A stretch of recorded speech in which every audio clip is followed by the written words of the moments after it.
The Saint Regis Mohawk Tribe continues their ongoing implementation of its 10-year strategic plan, which will put into action the tribe's mission of being an accountable government and professional organization. In this episode, we speak to tribal staff and officials about the strategic plan. A couple of years ago, through meetings with council, we determined that we need to have a strategic plan for the tribal organization. We have lacked one for many years, and it was made a priority by council at that time. And so we engaged in efforts to think about how do we get to a strategic plan and what that means, what the best way is to go about that process. So we certainly thought that we have had previous efforts. We looked at previous efforts that the tribe has undertaken back in 2005 and other times, and frankly, they had failed. And we looked at why did they fail. There were off-site meetings in Lake Placid with staff. There were other dialogue, discussions, but staff who are still here from those days reported to me and my team that everyone's so busy. You know, we can't inundate people with additional committees and responsibilities. There has to be more of a softer approach. We set out on a course which included, of course, community involvement. We held 7 different focus groups in February of 2016 to engage community members in a variety of areas, including disability services, health services, entrepreneurs, young entrepreneurs, women-owned businesses, elder concerns and issues, and we also had a general meeting. So we took all that information to develop our strategic plan. And in December of 2016, it was signed in through TCR by Tribal Council. The strategic plan document helps community members and helps our staff with is to understand who we are as a tribal organization today.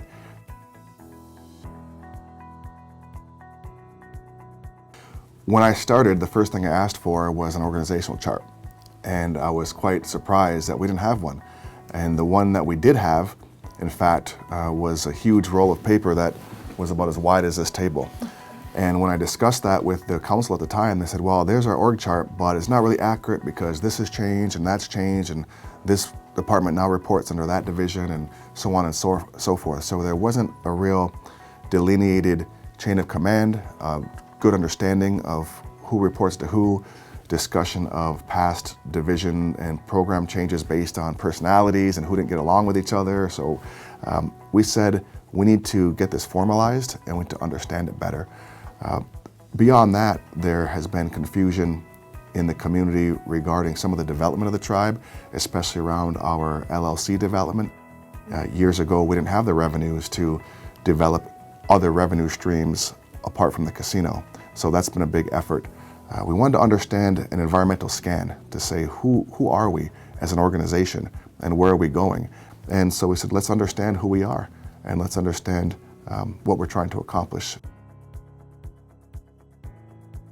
Well, one of the main efforts that I've voiced and continue to voice and thankfully have a lot of support from the council with and the staff is continued modernization of our community infrastructure. So all of our community members, I believe, have seen over the last several years a real focus on that, from our water line project to our construction office, getting a new office. And I'm very happy for them because they've worked in some very dilapidated conditions for many years. Mm-hmm. We've invested in a new IRA home in Frogtown and shuttered the one in Fort Covington. We are currently building a new administration building, which is going to be great because this building we're in today has many deficiencies. And so the new building is going to be safer for our staff and for the community members. ADA compliance, we want our disabled community members to have full access to all of our buildings. So modernization in many ways. I touched on earlier the development of the rest of the Generations Park lands, sidewalks for safer transportation in the community, for bicycles, for pedestrians, crosswalks where needed. That future modernization effort is so important for safety and health of our community. So that's one area that I'm really looking forward to continuing to work on. But it all, in my mind, comes down to continuous improvement. How are we going to continue to improve the infrastructure, the personal relationships, the understanding of what we're trying to accomplish, the dialogue with the community, the collaboration with the community. It's all wrapped up in one. And it's, in my mind, it's called continuous improvement, but at the same time, doing that with a distinctly Mohawk point of view. So that's really where I think we're going, and I'm proud and happy to be part of it, serving my community, and I'm very proud of all of the talented staff that we have here who are working so hard every day, every week to deliver on these results for our community. And they're going to have the opportunity to plan out the next 10 years of that work through the next month or two, and have already been doing that with their program and division leadership. And so it's a great team that we have here, and we're striving always to move forward and better the community, and that's the primary focus of what we're all about.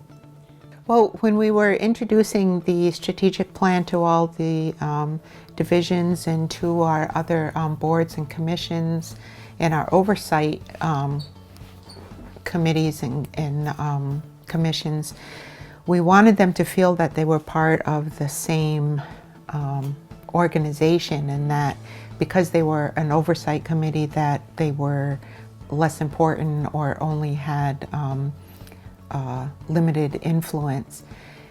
And many of the people that work here and many of the people that are on our boards and commissions, most of them are from here. So this isn't just the tribal council itself, it's the tribal council and the community trying to work together. So when I was talking to the different programs and divisions and all those committees that I mentioned, I had said, we want to be going in the same direction, and if we have to change direction, we want to be able to do it fluidly. And I've done some community work, continue to do community work, and I work with a group of women. So we were doing an exercise ourselves that's called murmuration, and what it is when you see a group of starlings or a flock of starlings in the sky and they start moving and they create all of these beautiful visions in the sky, and you wonder, how do they do that? How do they, it looks like they're doing it in unison and that they're able to turn on a dime. And so she was explaining to us that the reason that they're able to do that is because one starling has 6 or 7 points of reference around them. So they're cognizant of what those particular birds are doing, and they do what that bird is doing, so they can mimic each other's movement within a couple, within fractions of a second. And as one of those other outlying birds perceives their 6 points of contact, they move with that group, and though that outlying bird moves with their group. So that's why it looks like it's fluid in the sky. So I was telling the groups that that's how we want to be. We want to be fluid, we want to be in touch with each other, we want to move with each other, and that includes the community. We need to respond to the community's needs. We need to respond to the demands of issues that tribal council has to deal with, whether it's environment or border crossing or economic development or agriculture, that whatever those needs are of the community, and in improving the way that we govern, we need to be able to do it fluidly, and other parts of our organization and our community shouldn't be left behind. We should all be moving together. Our role is to sit together, to take some broader issues about how to improve governance, how do we exert our sovereignty, how do we support economic development, and lay out the ways that we see that we can effectuate that. Yeah, we're in the process just like everybody else is, and we're not telling other programs what to do. We're leaving it to them to figure that out. We have to concentrate on our own processes, our policies, our procedures, enacting ordinances where we need to with the input of the community. So we've got a lot of work ahead.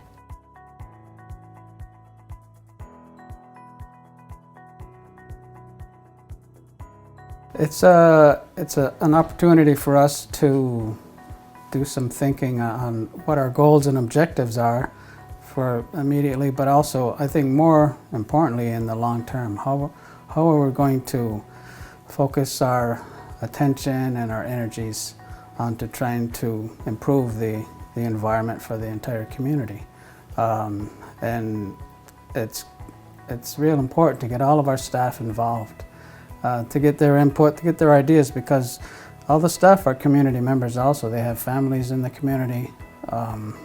They're very concerned that they take care of this environment and protect it, preserve it for their children and grandchildren. So I think it's a good idea. You're looking at the realities in the short term, but you're also looking at what's the dream for the future. What are we going to do with that that's going to make this a much better place to live for our children? Well, in terms of my department, we really look at the 5 core strategies and how they help us guide our planning. We do planning on a yearly basis. We're heavily involved in the community in a bunch of different areas, but I think that the 5 core strategies actually help us get some character around how we approach things. Because we talk about professionalism, effectiveness, we want sustainable revenue. That's something my office is very concerned with. And we want to make sure that we're being collaborative when we're talking about the community. You know that we have a very large community split in 2, so we often work with all the stakeholders in the community to make sure that our plan and our activities make sense to everybody. My staff include many folks from this community who raise children, who work, and who play in the economy, and we want to make sure that it's a vibrant economy.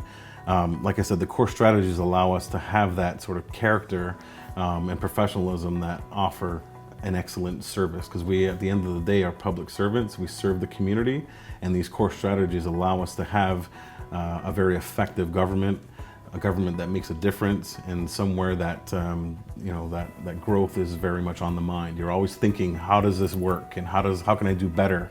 So it's really nice that we have a plan that's adopted by both council, we engage the community, staff was involved, so we're all bought into this program, so that when I say to somebody, why do we want to do that? They're answering me with these questions. They're answering, hey, this is sustainable.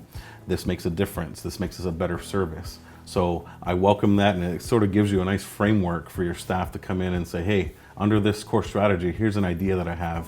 And you can never go wrong with a nice solid core strategy. One of the strongest aspects of having a defined strategic plan is helping our staff, no matter what component unit in which they work, to understand that they are contributing to the overall mission of our organization, a mission of developing and promoting a healthy and prosperous Mohawk environment where every member has the opportunity to succeed at home and in the global community. So whether you're dealing cards at the casino, whether you're cleaning floors within the tribal programs, whether you're driving elders to medical appointments, no matter what role you serve, you are contributing to the vision of a healthy Akwesasne. And for our staff to understand that that's what they do, something bigger than themselves, is a hugely important area of this plan.